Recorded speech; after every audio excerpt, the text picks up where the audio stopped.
지난 4월에 배우 윤여정 씨가 영화 미나리라는 것으로 영화 오스카 여우 조연상을 받았죠. 상을 받고 내려오는데 무대 뒤에서 한 기자가 이렇게 물어봅니다. 브래드 피트에게서 무슨 냄새가 나던가요? 그렇게 물었습니다. 이 말의 배경이 이래요. 이날 브래드 피트가 여우 조연상 시상자로 참여를 해서 윤여정의 이름을 부르고 시상표를 줬습니다. 그때 직접 받았기 때문에 브래드 피트하고 아주 가깝게 있었잖아요. 그래서 그 브래드 피트를 만난 소감이 뭐냐 하는 걸 냄새로 물어본 거죠. 대부분의 매체들이 이렇게 질문한 기자를 비판을 했습니다. 트로피를 받고 막 무대에서 내려온 이 여배우에게 상당히 무례를 범했다는 거죠. 윤여정 씨는 이 무례하고 경우에 없는 질문에 어떻게 반응을 했을까요? 이렇게 말했어요. 나는 그의 냄새를 맡지 않았습니다. 나는 개가 아닙니다. 그랬어요. 그렇게 대답했습니다. 이 브라이어티라고 하는 매체가 기자의 질문과 윤여정 씨의 대답을 트위터에 올렸습니다. 그 무슨 얘기냐 그러면 정말 이 기자가 형편없는 질문을 했는데 이 배우가 상당히 재치 있게 응수를 했다는 거예요. 그 아래 수많은 댓글이 달렸는데 눈에 띄는 것 중에 하나가 뭐냐? 불필요한 질문에 끝내주는 답변을 했다 하는 겁니다. 이런 경우, 즉 질문이 수준에 미치지 못한데 대답이 현명할 때 사용하는 사자성어가 오늘 말씀의 제목인 우문현답입니다. 오늘 본문에 보면 대제사장이 질문을 하고 스데반이 대답을 하죠. 이 둘을 우문현답에 비유를 하면 대제사장이 우문, 참 경우에 없는 질문을 했고 스데반이 그 질문을 참 기가 막히게 대답을 한 겁니다. 이 대제사장이 이것이 사실이냐라고 물어봤는데 여기서 말하는 이것에 대한 내용이 6장 13절, 14절에 나옵니다. 이 사람이 이 거룩한 것과 율법을 거슬러 말하기를 마지 아니하는도다. 그의 말에 이 나사렛 예수가 이곳을 헐고 또 모세가 우리에게 전하여 준 규례를 고치겠다 함을 우리가 들었노라 그래요. 대제사장은 스데반이 하나님, 모세, 율법, 성전을 거슬러서 말한 것이 사실인지를 묻고 있습니다. 이 내용은 2절부터 60절까지 스데반이 얘기를 하고 있기 때문에 우리가 아마 다음부터 자세하게 다루게 될 겁니다. 핵심은 네가 하나님을 모독한 것이 맞느냐는 거예요. 만약에 그렇다면 기본적으로 너의 신앙에 문제가 있고 그것을 대중 앞에서 얘기했기 때문에 대중을 엉뚱한 곳으로 몰고 가도록 선동을 했다는 겁니다. 신명기에 보면 이렇게 선동한 사람은 이런 벌을 내려라 라고 나와 있습니다. 13장 5절에 그런 선지자나 꿈꾸는 자는 죽이라. 너는 이같이 하여 너희 중에서 악을 제할지니라. 그게 맞으면 너는 여기서 사형이다 이 말이거든요. 표면적으로 볼 때 대제사장은 당연히 해야 될 질문을 한 겁니다. 대제사장이 누구냐 그러면 하나님을 가장 멋들어지게 섬기는 사람, 그리고 가장 경건한 사람. 그래서 구약에는 대제사장이 1년에 한 번 지성소로 들어가서 이스라엘 백성이 짊어지고 있는 모든 죄에 대한 속죄의 제사를 드렸던 사람입니다. 그러니까 대제사장은 정말로 하나님을 가장 잘 믿는 사람입니다. 그가 하나님의 법에 대해서 이야기를 했기 때문에 사실 그의 질문이 민망한 질문이 아닌 거예요. 그런데요, 보이는 것이 전부가 아닌 것처럼 이 단순해 보이는 질문 뒷면에 어마어마한 관계가 자리 잡고 있어요. 역사적으로 AD 36년까지 대제사장이 누구냐? 가야바입니다. 가야바. 당시 대제사장은 최고의 법정인 산헤드린 공회의 의장이었습니다. 종교재판이고 정치재판도 가능한데 지금으로 하면 대법원장격 되는 자리에 있었어요. 이를 종합하면 지금 스데반에게 질문을 하고 있는 이가 가야바입니다. 성경을 보면 스데반이 이 질문을 받기 얼마 전에 오늘 본문과 똑같은 상황이 있었습니다. 그때도 가야바가 대제사장이었고 산헤드린 공회의 의장격으로 스데반에게 했던 질문을 그대로 했던 적이 있습니다. 그 대상이 지금 스데반이 자신의 전부를 걸고 변호하는 예수님이셨어요. 마태복음 26장입니다. 예수를 잡은 자들이 그를 끌고 대제사장 누구에게요? 가야바에게로 가니 대제사장과 온 공회가 예수를 죽이려고 그를 칠 뭘 찾았다고요? 거짓 증거를 찾음에 거짓 증인들이 많이 왔으나 얻지 못하더니 후에 두 사람이 와서 이르되 이 사람의 말이 내가 하나님의 성전을 헐고 사흘 동안에 치울 수 있다 하더라 하니 대제사장이 일어나서 예수께 묻되 아무 대답도 없느냐? 이 사람이 너를 치는 증거가 어떠하냐 물어봤어요. 당시 대제사장 가야바가 산헤드린 공회를 연 목적이 뭐냐? 예수님을 죽이려고 했던 겁니다. 이를 위해서 거짓 증거를 찾았는데 부족한 거예요. 그러다가 찾은 것이 예수님이 하나님의 성전을 헐고 사흘 만에 짓겠다고 한 걸 찾은 거예요. 여러분, 성전 헐고 사흘 만에 지어주면 더 좋은 거 아닙니까? 그 성전이 다 낡았는데. 그런데 이스라엘 백성에게 있어서 성전은 뭐냐? 하나님입니다. 하나님. 그러니까 하나님에 대한 신성 모독죄에 걸린 거예요. 오늘 본문도 똑같습니다. 대제사장이 누구냐? 가야바입니다. 산헤드린 공회가 열렸고 그때처럼 그 의장이 또 가야바입니다. 그리고 그가 이것이 사실이냐라고 묻지요. 그 물음은 예수님께 한 이 사람들이 너를 치는 증거가 어떠하냐 하는 거하고 똑같아요. 굳이 차이를 찾는다면 예수님께는 치는 증거라 그랬어요. 예수님을 치는 겁니다. 그러니까 자기의 목적을 분명하게 얘기한 거예요. 나는 지금 너를 죽이기 위해서 이 재판을 열고 있다는 걸 분명하게 한 겁니다. 근데 지금은 그때 이후로 이 경험이 늘어서 아주 죽이려는 의도는 감추고 자기가 정말 객관적인 것처럼 자기를 포장을 잘했습니다. 예수님 신문을 다시 볼까요? 그는 객관적인 사실을 밝히려고 하지 않았습니다. 예수님을 죽이려고 거짓 증거를 찾았습니다. 예수님을 죽일 수만 있다면 그것이 거짓 증거든 무슨 증거든 상관이 없습니다. 그걸 사용할 겁니다. 그랬던 그였기 때문에 지금 사람들이 스데반을 고소하는 이유를 알고 있습니다. 왜냐? 자기가 했던 거 그대로 따라하거든요. 자기가 뒤집어 씌웠던 죄목을 그대로 가지고 왔기 때문에 지금 이들이 스데반에게 무엇을 하려고 하는지를 알고 있어요. 6장 11절에 보면 고소하는 이들이 사람을 뭐 했습니까? 매수를 합니다. 대제사장이 예수님 죽이기 위해 누구를 매수했습니까? 가룟 유다를 은 30냥 주고 매수를 했습니다. 12절에 보면 충동질을 합니다. 13절에 보면 거짓 정의를 세웠습니다. 대제사장 가야바가 예수님 죽일 때 하고 똑같습니다. 어디 그뿐입니까? 거짓 정의들이 말한 죄목도 똑같습니다. 스데반을 고소한 제목이 6장 14절에 나와요. 그의 말에 이 나사렛 예수가 이곳을 헐고 그랬습니다. 예수님을 고소한 제목도 마태복음 26장 61절에 나오는데 똑같아요. 이 사람의 말이 내가 하나님의 성전을 헐고 사흘 동안 지을 수 있다 하더라. 예수님 성전 허는 게 핵심 죄목입니다. 이렇게 동일한 두 고소에 대한 대제사장 가야바의 질문도 동일합니다. 이 사람이 너를 치는 증거가 어떠하냐? 이걸 줄여서 한 말이 뭐냐면 이것이 사실이냐 하는 거예요. 이것은요, 질문의 형식을 띠고 있지만 실상은 질문이 아닙니다. 왜냐? 무슨 대답을 해도 죽을 거기 때문에 그렇습니다. 그저 이 질문은 요식행위에 지나지 않는 거예요. 질문이지만 질문으로서의 가치가 전혀 없고요. 당연히 대답할 가치도 없습니다. 어떤 대답을 해도 사형이니까. 그래서 예수님은요, 대답을 안 합니다. 그런데 스데반은 대답을 해요. 예수님은 대답을 안 하는데 스데반은 왜 대답을 했을까요? 예수님은 온 우주 만물의 주인입니다. 인간이 물었다고 해서 굳이 예수님이 대답할 이유가 없는 거지요. 그러나 스데반은 대답을 해야 돼요. 왜냐하면 사도행전에서 스데반을 비롯한 예수님을 믿는 사람은 다 뭐냐? 예수님의 증인입니다. 예수님에 대해서 누가 뭔가를 물어보면 증인은 대답을 해야 돼요.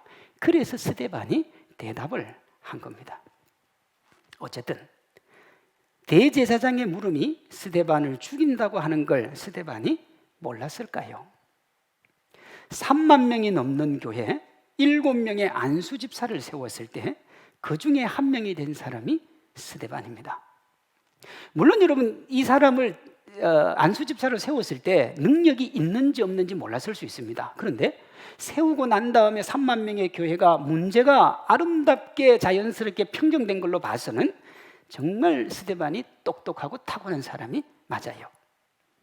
그리고 그는 예수님께 자신의 전부를 드린 사람입니다. 예수님을 위해 죽는 것을 두려워하지 않는 사람이에요. 이를 토대로 볼 때 다른 것은 몰라도 스데반이 예수님이 어떻게 무슨 죄목으로 돌아가셨는지, 그리고 그때 예수님을 그 죄목으로 올가매었던 가야바의 이 질문이 자기에게 무엇을 의도하고 있는지는 분명하게 알고 있었다고 보는 것이 맞습니다. 스데반은 거짓 정인들을 동원해서 자신들을 고소한 이들과 대제사장 가야바 자신을 죽이기 위해 질문을 하고 있다는 걸 알고 있었습니다. 여러분, 그러면 어떻게 해야 돼요? 절대로 그들을 자극하면 안 됩니다. 그리고 예수님에 대한 이야기를 하면 안 돼요. 그런데 스데반은 절대로 해서는 안 되는 대답, 즉 그들을 자극시키는 예수님 얘기를 하고요, 그들을 아주 형편없는 사람이라고 비난까지 해버립니다. 7장 51절입니다.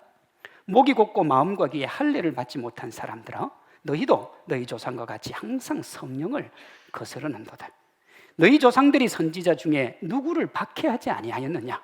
의인이 오시리라고 예고한 자들을 그들이 죽였고 이제 너희는 그 의인을 잡아준 자요 살인한 자가 되나니 너희는 천사가 전한 율법을 받고도 지키지 아니하였도다. 여러분, 정말 자기가 예수님 잘 믿는다고 생각하는 사람입니다. 대제사장은 예수님을 제일 잘 믿는다고 생각하는 사람이에요. 그런데 정말로는 형편없는 신앙이다 그런 거예요. 여러분, 이게 용서가 됩니까? 이 이후의 수수는 대제사장 가야바가 예수님을 군중에게 내어주고 군중들이 예수님을 죽이라고 소리치게 만든 것처럼 스데반을 사람들에게 내어주고 사람들이 스데반을 돌로 쳐서 죽입니다. 그냥. 이상의 내용을 보면 대제사장의 질문은 우문이 아니라 현문입니다. 정말 지혜로운 사람이에요. 왜냐하면 손도 대지 않고 코를 풀었습니다. 그리고 그의 질문 수준이 얼마나 높았는지 거기 있던 청중 누구도 이해를 못했습니다. 그가 의도했던 그대로 다 따라왔어요. 이에 반해 스데반의 대답은 현답이 아니라 우답입니다. 우답. 자신을 죽음으로 올가매는 대답을 너무 당당하게 스스로 인정했기 때문에 그렇습니다. 이렇게 대제사장과 스데반의 주고받은 질문과 대답은 우문현답이 아니라 현문우답이라고 해야 맞아요. 그런데 하나님은 누가 봐도 정말 어려운 문제를 심플하고 쉽게 해결한 대제사장의 질문을 우문이라고 하고 스스로 자신을 공경으로 몰아넣은 스데반의 대답을 현답이라고 합니다. 어떻게 이런 일이 있을 수 있습니까? 우리가 여기에서 두 가지를 기억해야 됩니다. 하나는 무엇을 물었냐가 아니라 물은 의도가 뭐냐가 중요합니다. 그는 객관적으로 그 사실을 밝히기 위해서 물은 게 아닙니다. 그를 죽이기 위해 물은 거죠. 또 하나는 세상이 아니라 하나님의 평가입니다. 어떻게 봐도 말이 되는 것을 전혀 다르게 보는 중심에는 누가 이익을 받느냐가 있습니다. 누가 이익을 받느냐. 여러분 보세요. 겉으로 볼 때 대제사장과 스데반 모두 대의명분이 뭐였느냐 그러면 하나님의 영광입니다. 하나님의 영광을 위해서 그렇게 했어요. 사내들인 공회는 하나님의 영광을 기준으로 판결을 내리는 곳이고 그곳에 지금 판결의 주체가 누구냐 하면 대제사장입니다. 그 이후로 하나님을 가장 잘 섬기는 일평생 율법을 연구하고 가르치는 대제사장이 의장이었던 겁니다. 앞에서 살펴봤지만 스데반을 추궁한 혐의도 뭐냐? 하나님, 모세, 율법, 성전에 대해서 네가 함부로 얘기한 게 맞느냐는 거죠. 모두 하나님의 영광에 흠을 낸 것과 관련이 됩니다. 스데반은 어떻습니까? 그도 하나님의 영광을 위해서 맞섰던 겁니다. 예수님이 우리에게 복음을 주시고 그 복음을 주신 주님 앞에 나는 침묵할 수가 없었던 거예요. 자, 둘 다 주님의 영광이에요. 그러면 어떻게 볼 수 있습니까? 하나님의 평가예요. 대제사장이요, 하나님의 영광을 내세웠는데 그 결과가 뭐냐 그러면 자신은 최대의 수혜자가 되고 하나님을 최대의 피해자로 만들어버립니다. 자, 다시요. 하나님을 위해서 했어요.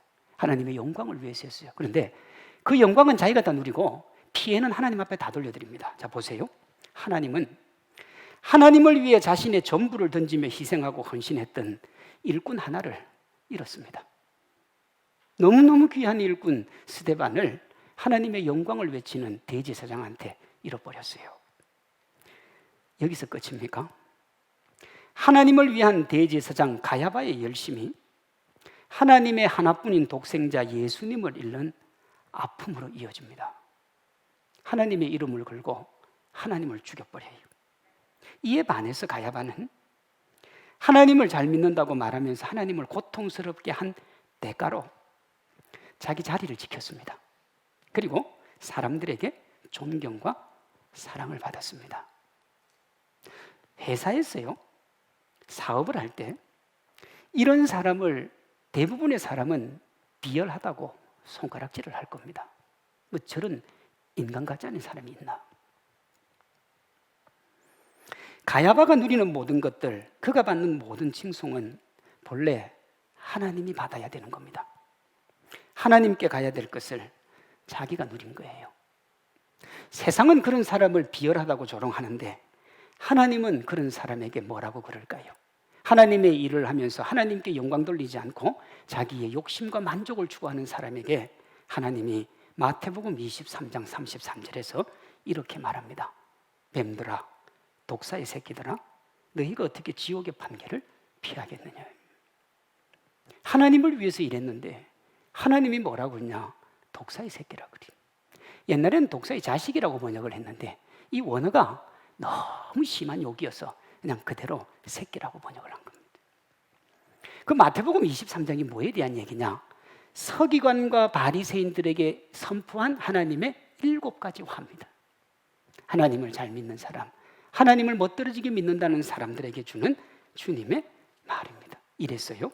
손도 대지 않고 코를 풀고 그 질문 하나로 자신의 지위와 권위와 지성을 유감없이 보여준 대제사장의 이 지혜로운 질문을 우문이라고 하는 겁니다. 자신이 하나님께 돌아가야 될 영광을 취하면서 여전히 하나님을 잘 섬기는 것처럼 쇼를 하고 있는 대제사장과 달리 똑같이 하나님의 영광을 내세운 스데반의 결과는 뭐냐? 자기가 최대의 피해자가 되고 하나님이 최대의 수혜자가 됩니다. 반대지요. 사도행전 7장 55절이요. 스데반이 성령 충만하여 하늘을 우러러 주목하여 하나님의 영광과 민 예수께서 하나님 우편에 서신 것을 보고 그랬습니다. 가야바에게 주님이 지옥의 판결을 내렸습니다. 그런데 스데반에게는 천국 판결을 내리시고 스데반이 죽어가는 그 순간에 하나님이 일어섭니다. 신구약 성경 전체에서 한 개인이 죽어갈 때 주님이 그 죽음이 너무 영광스러워서 일어서신 적이 거의 없습니다. 이래서 우리가 볼 때 자신에게 손해만 끼친 스데반의 대답이 우답이지만 하나님이 보실 때는 현답이 되는 거예요. 하나님을 믿는다고 다 제대로 믿는 게 아닙니다. 과정도 결과도 하나님의 기쁨이요 하나님의 영광이 되어야 되는 거예요. 성경은 그것을 이렇게 얘기합니다. 우리가 살아도 주를 위해 살고 죽어도 주를 위해 죽나니 그러므로 사나 죽으나 우리가 주의 것이로되. 하나님을 믿는다고 하면서 자신이나 자기가 가까운 이들의 이익에 몰두하면 가야바의 길을 가고 있다고 볼 수 있는데 성경은 이렇게 자신의 만족과 유익의 요무에 따라 예수님 따르는 이들을 뭐라고 하느냐? 군중이라 그럽니다. 예수님이 유월절을 맞기 위해서 예루살렘으로 들어갈 때 사람들이 종려나무 가지를 꺾어서 그를 맞이하고 자기가 입고 있던 겉옷까지 벗어줬습니다. 왜요? 우리에게 이익이 될 것 같아서. 이제 정치적인 해방이 올 것 같아서.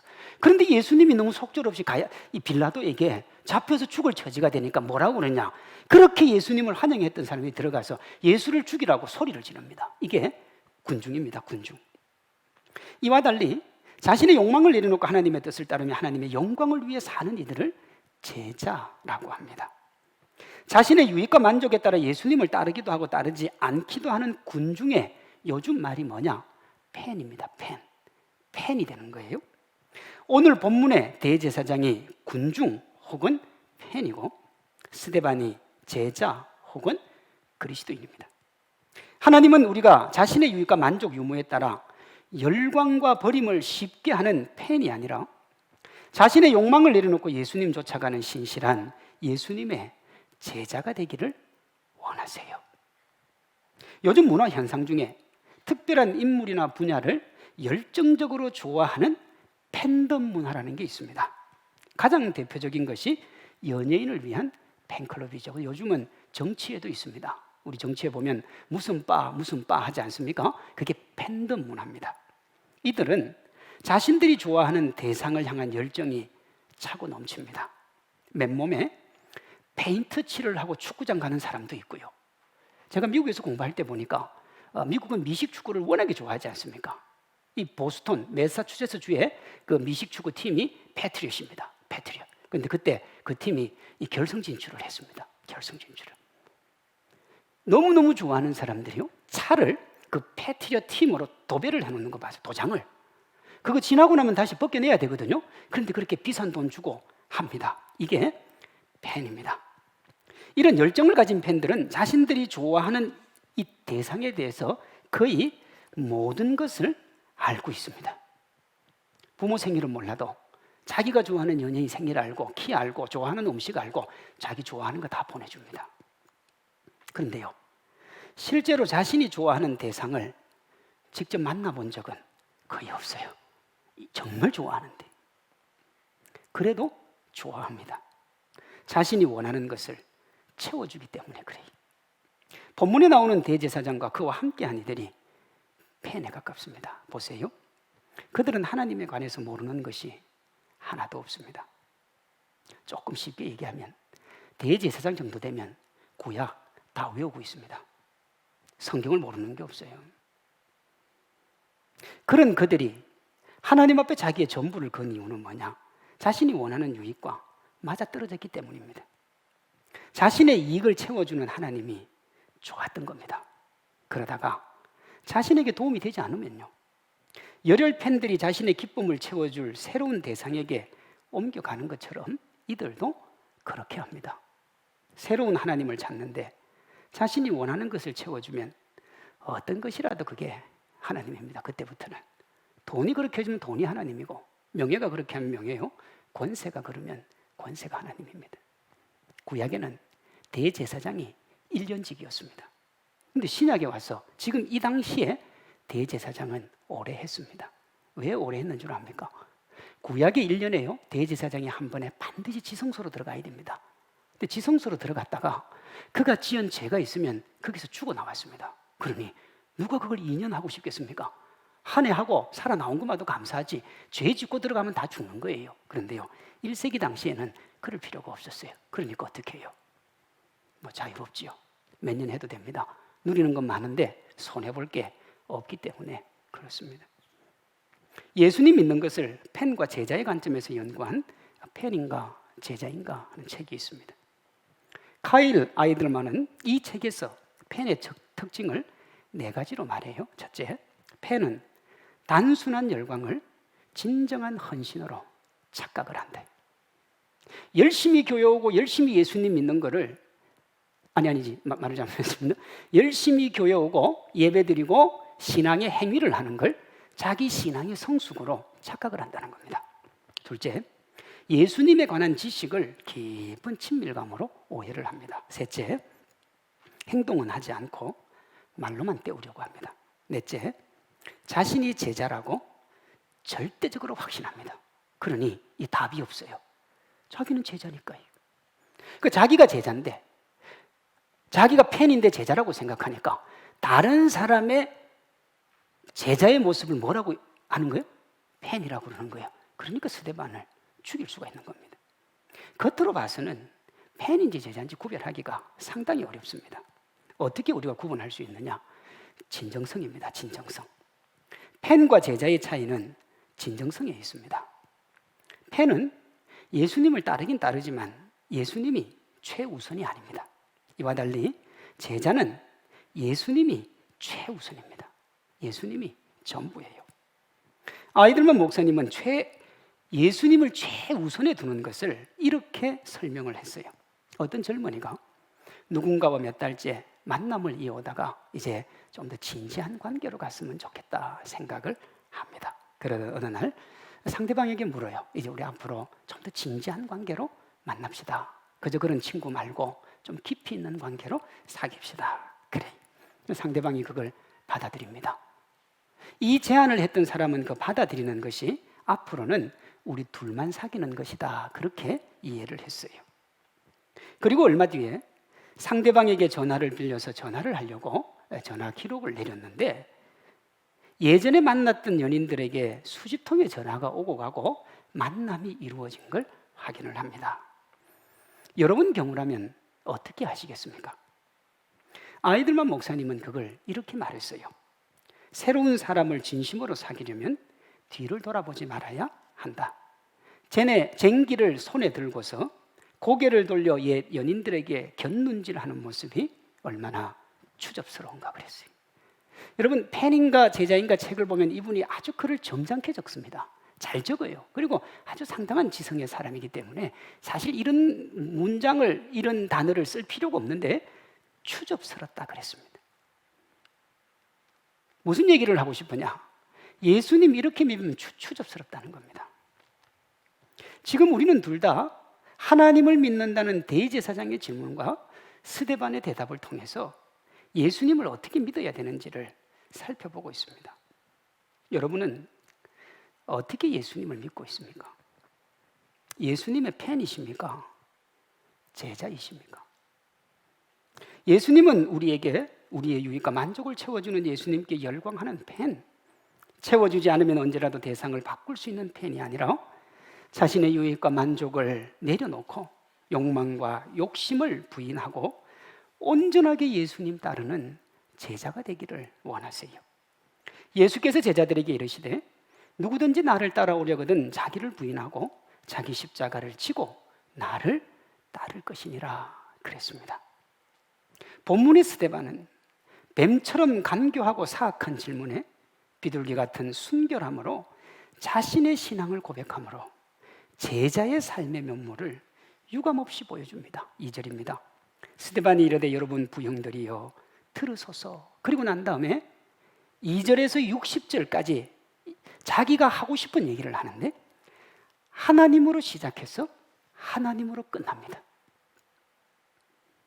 야, 지금 분위기 보니까 저를 죽일 것 같은데 제가 한 모든 얘기를 번복합니다. 이렇게 하지 않아요?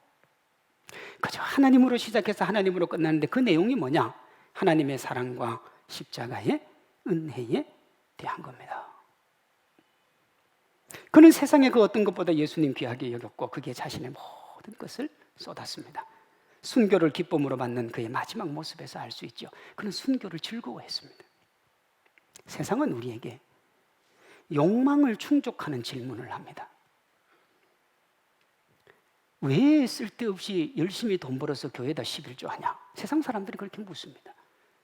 근데 열심히 11조 하다가 그 얘기를 듣고 딱 생각을 해보면 그래, 내가 왜 11조를 하고 있지? 그렇게 됩니다. 우리의 욕망을 자극하는 그런 질문들이 우리에게 쏟아질 때 우리가 어떻게 대답을 해야 되느냐? 내가 하는 이 대답을 하나님이 기뻐하실까? 아니면 내 욕망이 즐거워할까? 여러분 그 기준만 되면 됩니다. 내가 어떤 행동을 할 때 이 행동을 나는 기쁘지만 주님이 기뻐하지 않으시면 멈춰야 되는 거예요. 그런데 우리는 보통 어떻게 하냐? 나만 즐거우면 돼요. 그리고 돌아서서 뭐 하면 되느냐? 회개하면 돼요. 참 심플한 신앙이에요. 에콰도르 아우카 인디언들에게 복음을 전하다가 순교한 짐 엘리엇이라고 하는 선교사가 이런 말을 했습니다. 이룰 수 없는 것을 얻기 위해 지킬 수 없는 것을 내주는 사람은 바보가 아니다. 말은 어려운데 하나도 안 어려워요. 예수님을 위해 이 세상의 것을 내려놓는 것이 아깝지도 않을 뿐 아니라 그렇게 하는 게 바보도 아니라는 겁니다. 이걸 요즘 말로 하면 이렇습니다. 이 맛을 모르면 무슨 낙으로 사나 하는 거예요. 식사 후에 커피 한 잔의 맛과 여유를 즐기는 사람은 그걸 자랑하지요. 저는 커피를 먹지 않습니다. 못 먹는 게 아니고 뭐 먹으려면 먹는데 안 먹습니다. 우리 성도들 중에 이런 얘기를 저한테 해요. 목사님, 밥 먹고 커피 한 잔 마시는 그 낙을, 목사님 그 좋은 낙을 모르시네요. 그래. 스트레스가 쌓일 때 술을 들이키며 속을 청소하는 상쾌함을 즐기는 사람은 술을 예찬합니다. 그 술의 좋음을 자랑하죠. 고급 음식점에서 값비싼 음식을 우아하게 먹는 것을 가치 있게 여기는 것도 마찬가지입니다. 그것이 삶의 낙이고 행복이고 기쁨이니까요. 짐 엘리엇은 예수님의 제자로 살기 위해 세상의 모든 것 버리는 것을 제자의 삶의 행복과 기쁨을 모르고 이 세상을 무슨 낙으로 삽니까? 라고 묻는 겁니다. 우리에게. 무엇을 참된 기쁨과 행복으로 여기느냐가 어디에 가치를 두고 행복하게 살 것인가를 결정합니다. 가장 귀하게 여기는 것이 가장 사랑하는 것이고 누구나 그것을 자랑하게 되어 있습니다. 어떤 이는 만나는 모든 사람에게 자신이 갔다 온 여행지를 자랑합니다. 너무 좋았던 거죠. 어떤 분은 누구를 만나도 자식이나 며느리 자랑을 합니다. 맛있는 음식을 먹으면 그것을 자랑하고 일부러 찾아가서 대접을 하기도 합니다. 화려한 이력을 자랑하는 것도 자신의 신분이나 명예를 드러내는 것도 여기에 속합니다. 이런 자랑을 할 때 보면 상대방이 싫다는 표정과 반응을 보여도 아랑곳하지 않습니다. 계속 자랑을 합니다. 예를 들어서 여러분이 명품 커피잔 세트를 하나 샀다고 생각을 해보십시오. 너무너무 명품이고 고급스럽습니다. 한국에 이게 몇 개 없어요. 샀어요. 그럼 그때부터 무슨 생각이 드느냐? 이걸 자랑을 해야 됩니다. 친구에게 연락을 했습니다. 야, 우리 집에 와서 차 한잔 하자. 아, 코로나 끝나면 가자. 우리가 만나면 안 되니까. 그럼 뭐라고 하겠습니까? 야, 걱정하지 마라. 우리 집에 최첨단 방역 장비로 방역을 싹 해놨으니까 꼭 와서 우리 집에 차 한잔 마시자. 안 온다는 사람을 억지로 끌어들였습니다. 와가지고 부엌에 앉았어요. 앉아가지고 차를 한잔 마시는데 이 친구가 이 잔의 가치를 모릅니다. 그럼 이제 그때 어떻게 합니까? 이 잔의 가치가 있다는 걸 설명을 해야 됩니다. 야, 컵이 예쁘지 않아? 아름답지 않아? 고급스러워 보이지 않아? 그러면 나는 잘 모르겠는데 그럼 어떻게 하죠? 참, 너는 보는 눈이 없다. 뭐 이렇게 해가지고 무시해가면서까지라도 자랑을 합니다. 자랑을. 싫다 그래도 해요. 맞지 않습니까? 예수님 믿는 사람에게 이 세상에서 가장 귀한 게 뭐냐고 물으시면 누구라도 한결같이 하는 사람이 예수님입니다. 맞습니까? 맞습니다. 어떠세요? 삶의 자리에서 부끄러움 뒤로 하고 참된 기쁨 가지고 상대방의 거부의 뜻을 비추어도 아랑곳하지 않고 예수님 자랑하십니까? 신기한 것은요, 다른 자랑은 누가 뭐라고 해도 또 자랑할 기회를 엿보는데 예수님 자랑에는 그래 하지 않습니다. 하지 말라고 하기도 전에 한번 내뱉다가 상대방이 표정이 안 좋으면 알아서 멈춥니다.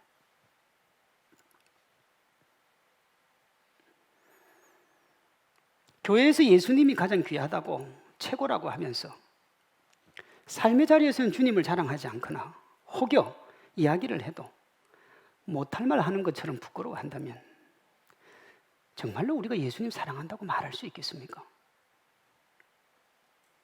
나의 만족과 유익을 추구하는 팬이 아니라 예수님의 기쁨이 나의 기쁨인 제자라고 할 수 있겠습니까? 우리가 삶의 자리에서요, 계속 쉬지 않고 반복하는 게 뭐냐? 그게 우리 신앙이고 영성입니다, 여러분. 내가 반복하는 게 신앙이고요, 내가 반복하는 게 영성이에요. 내가 입으로 뭐라고 말하는 게 신앙이 아니라 내가 삶을 살아내는 게 영성이고 신앙입니다. 스데반은 자신을 핍박하는 사람 앞에서도 당당하게 예수님이 최고라고 합니다.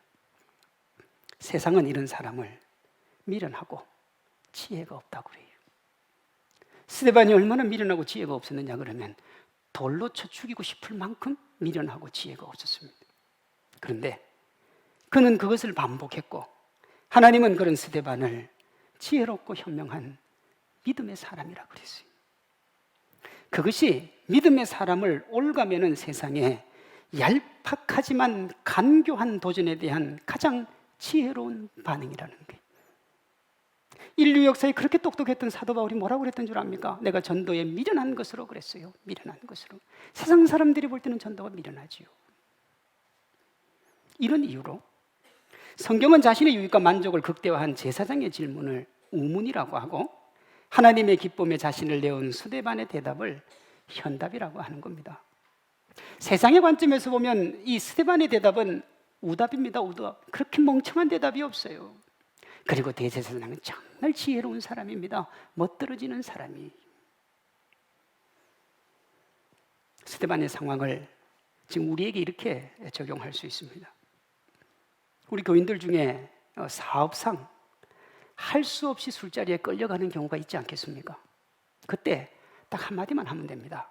나는 예수님을 믿습니다. 그러면 됩니다. 그런데 적지 않은 사람들이 술잔을 들고 어정쩡하게 서 있습니다. 그러면 센스 있는 사람이 물어봅니다. 혹시 교회 나갑니까? 그때라도 예라고 하면 되는데 한 번씩 웃어버립니다. 이렇게 분명하지 않게 행동을 하면 신앙 상태 흐려지고 시험에 듭니다. 누구의 문제입니까? 나의 문제입니다. 그리고는 이분들이 교회 와서 뭐라고 그러냐면 하나님께 사탄의 유혹에 빠졌다고 그렇게 기도를 합니다. 제가 어떤 목사님의 글을 읽었는데 사탄이요 하나님 앞에 하소연할 때가 있답니다. 언제냐 그러면 자기는 그 사람을 건드린 적도 없는데 하나님 앞에 가서 자꾸 마귀가 그랬다는 겁니다. 그럼 마귀는 억울하다는 거예요. 나는 걔를 건드린 적이 없다는 거예요.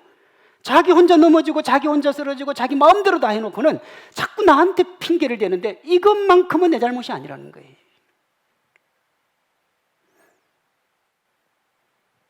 대제사장처럼 아무리 신앙생활을 잘하는 것처럼 보여도 삶의 자리에서 분명한 신앙 고백을 하지 않는다면 신앙의 문제를 안고 있다고 밖에 볼 수가 없습니다.